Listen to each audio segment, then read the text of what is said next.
College football nerds here talking Notre Dame and Ohio State. I can't imagine a better game, Josh, to kick off the week one, not week zero, some weird games in week zero of this college football season. If y'all are just seeing my face for the first time in about 6 months, then it's because you probably don't have that notification bell hit or you haven't subscribed, and we know you've subscribed. So Google goes sleepy on us a little bit in the off season, and we did a pretty good series on NIL and transfers and all of that. There's a podcast version if you don't want to listen to the 4 parts, but it's some of our better work. And Ohio State fans, if you're just seeing us now, we did a great preview for Ohio State. It was one of our first ones we did in the offseason. Ran out of time for Notre Dame, but we're going to get to talk about Notre Dame, Josh, in this discussion. And I want to start with a little bit of credit for both of these teams. And this is going to be a theme, a drum that we're banging all this season because we love these cross-connecting data points of Power 5 plus Notre Dame teams out there. And Notre Dame and Ohio State scheduling this game in week one is amazing. It's amazing for college football.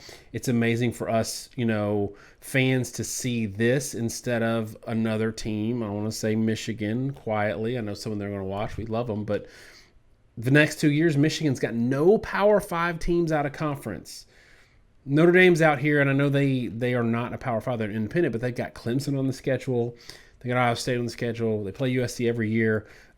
These teams deserve credit, and we want to give it to them. Josh, there's an elephant that's in the room, and I want you to talk about it. This game, these brands, these records from last year, 11-2, Notre Dame.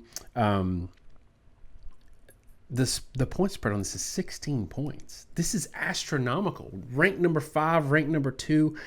16 points is crazy. So to get this thing started, it sounds like everybody assumes that Ohio State is just going to walk away with it.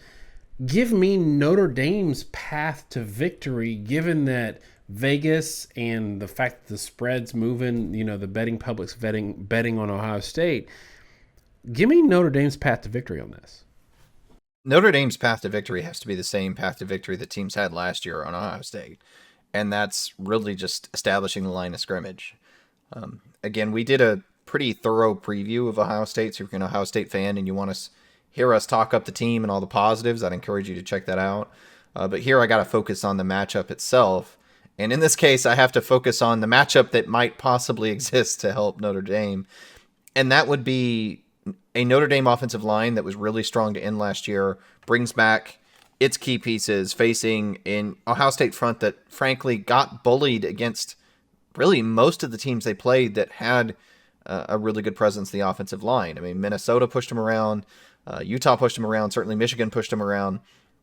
And so it's not out of the realm of possibility that Notre Dame could do the same thing. I think JTT and Jack Sawyer have the potential to be good guys. You get some decent talent coming back in Vincent and Harrison, but there's a lot of unproven players really in the middle of that Ohio State defense. And in week one, sometimes the combination of inexperience and youth both comes from a one-on-one matchup perspective, pad level, that kind of thing. And also the ability to be in the right gap. We've gone back and forth with a lot of Ohio State fans on Knowles. But regardless of what you think on him, it is week one in a new system, and guys may not quite be reading the way they normally will. And I'll take, maybe we'll touch on that in a minute with Knowles, but I think that's the path for Notre Dame. It has to be. You have to be able to establish the run. You have to be able to continually move the football, stay efficient. And on the defensive side of the ball for Notre Dame, you have to be able to win the line of scrimmage and make CJ Stroud uncomfortable, because at the end of the day, if CJ Stroud has time, they're definitely going to get theirs. I totally agree with that. And I don't know that it's out of the realm of possibility. I think that the 16 is baking in a lot of known versus unknown. We know what Ohio State's going to do or can do offensively. We don't necessarily know with Notre Dame. So it's not only that they lost some key players, but they're also first-year starter at quarterback.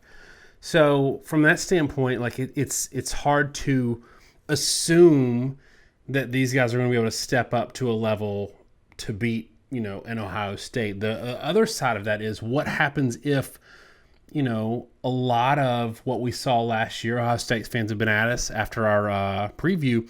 What happens if a lot of what we saw last year was scheme related, was coaching related on the defensive side of the ball? Then from that standpoint, maybe there is some opportunity to really eliminate the one weakness that Ohio State had last year. But Josh, let me ask you another question, thinking about timing. Who benefits more in this situation of it being an opening week game? So there's no primer game where you can kind of fine-tune everything. Is it the Notre Dame where you don't necessarily know what you're going to get and they get to maybe throw out a fresh playbook and a quarterback that doesn't have a book on him? Or is it this Ohio State defense that is the same kind of thing? Like it's a completely new scheme. You got players that are, maybe playing where they need to be in terms of positioning and things like that. There's very little tape on how they're going to play under Knowles. Who do you think benefits more with this being week one game? I think it has to benefit Notre Dame. We often bring up the fact that the number of starts you bring back in the offensive line from a pure statistical perspective is a little bit overblown. Actually, the biggest indicator of success in football is the number of snaps retained in the defensive secondary. I think that makes sense if you think about it, because the secondary is the one position where a single mistake tends to result in a touchdown. There's really nowhere else on the field where you could make a mistake and it not turn into an instant score other than quarterback. But Notre Dame coming in with a new coach, you're not quite sure what to expect, but at the positions that take the longest during the season to gel, put it that way, I think Notre Dame brings back pretty good talent relative to, maybe the negative the position they're in. And then in terms of Knowles, and look, we got into it a little bit with Ohio State fans on Twitter that I think had a hard time understanding why we didn't bring up Knowles more in our season preview. And that's frankly, even when you bring in a really good coordinator, they usually aren't immediately awesome week one. It takes a few weeks for the players to get used to a new system. I'm trying to think the ones in recent years, be it Georgia or Alabama in their seasons where they've been really dominant defensively. They were not dominant under those new coaching staffs immediately. 2016 Alabama with Pruitt had a shootout with Ole Miss early in the year. Georgia, when Smart came over, had some kind of defensive disasters. It takes a while. And Knowles, look, I believe everything I've read and heard and seen on him when he was at Oklahoma State and how smart he is and how he can scheme up things. But this is also a guy that's had one top 35 defense in his 12 years as a defensive coordinator. He's had 5 bottom 35 defenses. And a lot of those were at Duke. But you kind of have to... I'm still going to wait and see a little bit. And even if I do believe he's good, which I do think he will be, I don't think you're going to see it game one. So I think the situation does favor Notre Dame. And I'm going to tip my hand a little bit. I think the situation favoring Notre Dame is the reason it's 16. And that is a scary statement that just came out of my mouth. Yeah, I was hoping you'd do something to retain at least 9 Ohio State fans beyond this point, because so far we've done our best to maybe alienate them. Yeah, I think all of what you said is fair. I also think that Notre Dame catching them early might be good. I think both of these teams by the end of the year will be considerably better because they are breaking in a lot of new faces. Maybe not people that are completely new, but people who are new in terms of being solely relied on, like Sawyer or, Proctor coming back from being hurt most of last year. So the flip side of this, Josh, is, I've got in the back of my mind that even in the good years with Notre Dame, because there have been some really good years lately where, a lot of people were down on Notre Dame and we've kind of defended them, especially in some of these playoff seasons. The best version of Notre Dame is usually one that still struggles with a team that's got an ultra deadly offense. And so where they might be a good matchup for a good Georgia team in a given year. I know some of those games were close. teams like that where the offense wasn't super dynamic, maybe back then. Is there some concern, and do you think this line is where it is because Ohio State is one of those teams that's proven offensively to really give Notre Dame, even in their best years, either schematically or athletically, some challenges? The biggest concern for Notre Dame last year was that their secondary at times was badly outmatched. And it didn't help that Kyle Hamilton, who I thought, despite the fact that he missed, a lot of time, really should have been considered more as one of the most athletically gifted players in college football overall. Despite the fact that you had him, you still had a secondary that wasn't doing very well. And yeah, they get Notre Dame's bringing in an All-American caliber safety, Brandon Joseph from Northwestern. Again, we talk about this in every preview. It's driving us insane. Evaluating teams, this is incredibly difficult with transfers. But I still don't expect this secondary to be fantastic. I don't expect Cam Hart and Tariq Bracy, even if they make the secondary better, they're not going to be top tier. And what Ohio State's bringing to the table in this game is just absolute top shelf firepower with Jackson Smith and Jigba and Marvin Harrison. And we've been having debates really throughout the year on which one of those two guys is the best receiver in college football. And you got two of them, right? So I think the danger is very, very real that Notre Dame is just not going to be able to handle Ohio State defensively. And it doesn't really matter how sound you are in the front seven or if you can win some of those battles. If your corners are just getting abused in the RPO world where safeties can't read run pass anymore, guys are on islands and you give up 40 points easily. And then on the offensive side of the ball, to your point, look, it's the same sort of dig that we've had at times with Georgia. We were right to have it in the SEC championship game, and they won this way basically purely off the strength of the defense. You cannot beat a high-level team trying to run your offense through a tight end. And I feel like that's what Brian Kelly's done a lot in his career, and it works. It works when you're playing a team that's maybe no better than top 15 nationally in talent and overall quality. It works against North Carolina. Right. Yeah. It works against a North Carolina or, maybe a Clemson team that's a little disjointed. It doesn't work when you're facing a team that's gonna put up 45. And these elite teams, playoff caliber teams, Alabama last year, we talked about it all season. That was sort of the problem for Georgia. What happens when Georgia plays one of these teams in the playoff, that be it Ohio State or Alabama, either one, because they're going to put up 40. Can you match it? And, it's a ding without a ding to say, look, man, Ohio State, like we haven't really said enough about them. CJ Stroud, Travion Henderson, you talk about Smith and Jigma and Harrison, but if you look at the total depth chart at receiver, if it's Julian Fleming, if it's Egbuka, they're the second string guys at Ohio State are frankly better than Notre Dame starters. They're gonna put up 40. And so the first question is it fair to really ding anyone for saying you can't keep up with that? Because there's about 5 teams that can. But second, do you have to accept that reality? And at some level, if Notre Dame is not a team that can keep up with that number, do they really have the potential to win the ball game? And it is 16 points, even as high as that is that number even high enough? I mean, what point do you think that Notre Dame is just not going to be able to keep up? And if they can't keep up, how bad can that number get? So, I mean, I kind of pulled my punches early on, but gloves are coming off a little bit. That's honestly where my brain's at in this game. Yeah, and I think that Notre Dame fans might bristle at this a little bit, especially when when you give your score prediction that's probably going to be a pretty decent gap. But what we hammer a lot on this show, and we have been proven right time and time again, is there's this concept of matchups where, Josh, real quick, if they were playing Clemson week 1, we'd give them a lot better chance, even though Clemson might be elite, just because of style of play. Right. I think Notre Dame would have a fighting chance with Clemson due to style of play. Yeah. So it's matchups. Like we said last year, like Michigan had been a lot better against an Alabama team that just beat the crap out of Georgia in terms of matchups, had they drawn that one.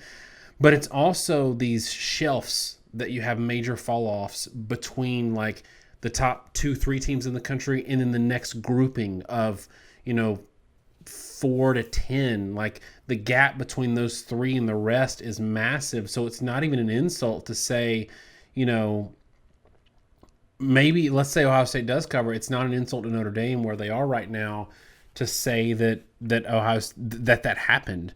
But I also want to touch a little bit on the expectations for Notre Dame because I feel like, you know, and this is a little bit Notre Dame heavy. We did a ton of discussion about just Ohio State, so I don't want them to get too frustrated. But the media might be setting Notre Dame up a little bit and Freeman a little bit for some disappointment this year, given the ranking and the expectation for this team, because they came off 11-2 last year. Given how hard this guys, this is a hard schedule. Given how hard this schedule is, and given how the media, they're ranking them super high, but then they're going to ding them for playing a really good schedule while somebody plays a bunch of cupcakes, and as long as they have a clean win-loss record, they're going to rank them high. Brian Kelly left, and I'm not saying he left because he saw what's coming around the corner, but maybe he did.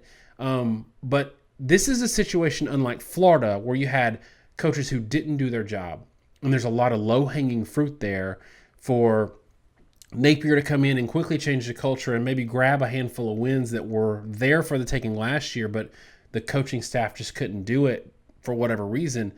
Brian Kelly was a good coach. So are the expectations and maybe the media's preseason ranking setting Freeman up a little bit for some disappointment in year one? That's kind of where my mind is at. Honestly, there's a piece of me that's a little glad that I didn't do a preview or I didn't get around to it because, look, I freely admit that sometimes we're wrong, but I will always try to be is honest. And you can take my opinion and throw it out a window if you want, but what you're hearing is my genuine opinion. And my opinion on Notre Dame this year is I'm not sure they're even a top 15 caliber team. And that's not a shot about Freeman. It's just this roster. This is not, with the amount of turnover they have at the positions where they have it, knowing where their quarterback play was last year, knowing how high I personally was on Kyron Williams, knowing their secondary had some issues, Kyle Hamilton doesn't come back. Man, for me to call this a top 10 team is tough. And I think the expectations that are being heaped on Freeman to have them number 5, number 6, number 7, where, depending on the publication or poll, it's unfair, frankly. With this schedule where you've got to play at Ohio State and you're going to play Clemson, you're going to play BYU, who's scrappy, at North Carolina, who's a very talented squad, at USC, at the end of the year when USC under Riley has a chance to finally sort of turn into a bit of an offensive machine. The potential's here easily to drop 3 or 4 games. And Josh, when you say top 15 team, that's how the media ranks, because they're going to ding you based on schedule, not how good you are. Like is it fair to say that you could see them as a top 15 team in terms of quality if they had an easier schedule, but they're not going to be ranked in the top 15 because the media is obsessed with just ranking on a win-loss record? Yeah, that's fair, but I'll even add a little bit more nuance to it. I think Notre Dame is going to be probably a consistent team with this roster and this coaching staff, but their ceiling to beat teams of very high talent level is probably going to be limited. So if they faced and this is something we've been sort of critical back and forth with Notre Dame, and I don't think it's necessarily a bad thing. It's just sort of the reality of football. They can face a lot of teams that are, let's say, 30th in the country in talent, which is, upper 25% of college football, upper half of P5. They could face a lot of those teams and win 10 games with this roster, I think. Just because the main key there is consistency and performance.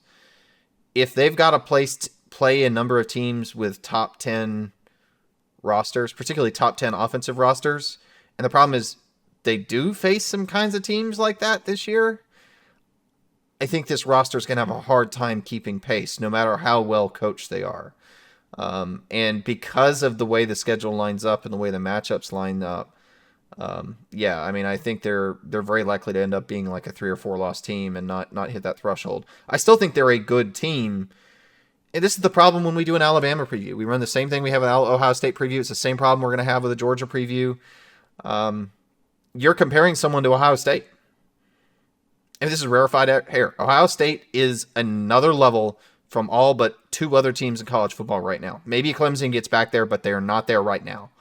And when you make that comparison, more often than not, I'm going to walk away and say that you're not going to be within a score of them. And quite frequently, I'm going to walk away and say you're really not within 2 or 3. And that is, I don't care who gets upset with me in the comments, that is not a crazy comment to make when Vegas has it a 16-point spread. Because they are telling you these two teams are not particularly close together. And, what's funny is Alabama beat Georgia, the national champion last year, by 17.